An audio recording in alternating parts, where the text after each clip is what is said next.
The importance of saying, I am Jah, after each rule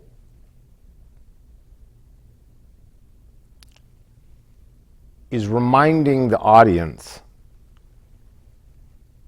that these are not human rules.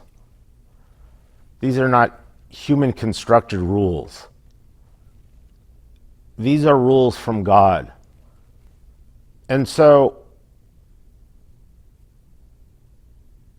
in the original Torah, in the Ten Commandments,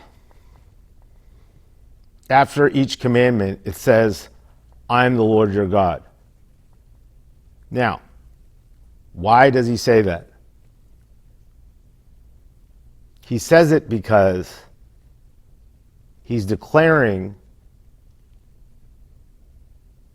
that he is the one in authority.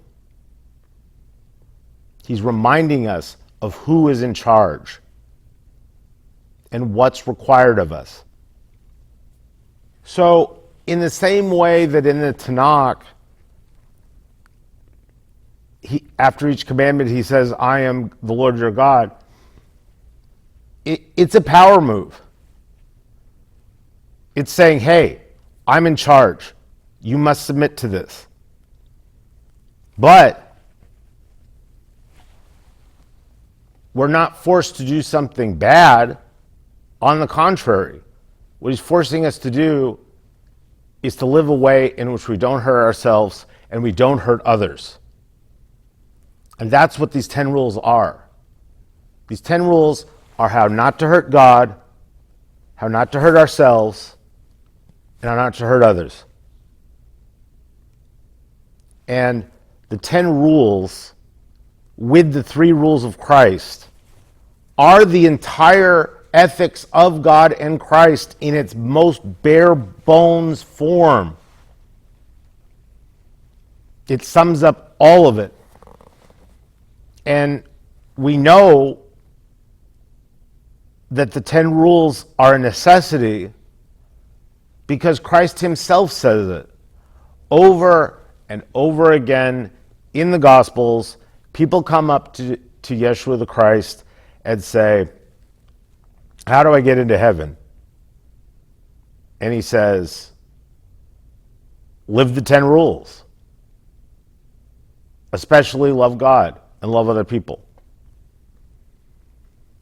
And so, if Christ himself says that one of the main requirements of communing with God for eternity is living and submitting to the 10 rules, I, for one,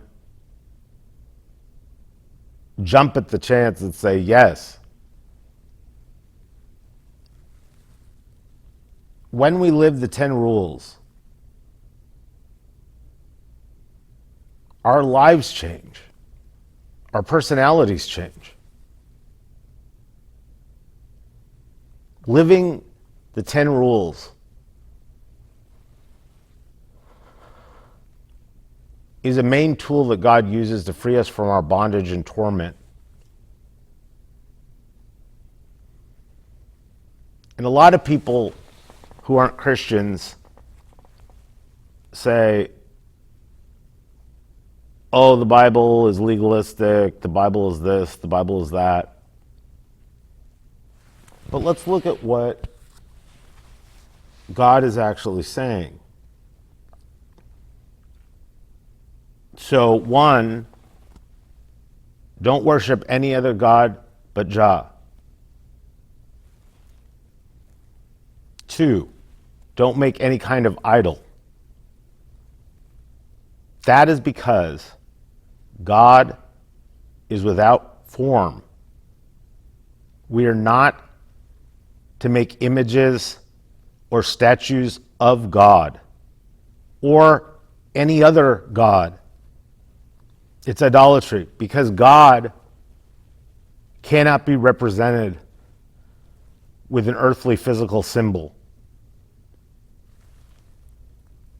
Don't blaspheme or abuse my name. Honor the Sabbath. Parents, be good to your kids. Kids, be good to your parents. Don't kill. Don't cheat on your spouse. Don't steal. Don't lie. Don't covet. These aren't wildly, outrageously strict rules. These are basic common sense ethics. It's not outrageous. And what's more, when we read it, we know it's true. It screams to us that it's true.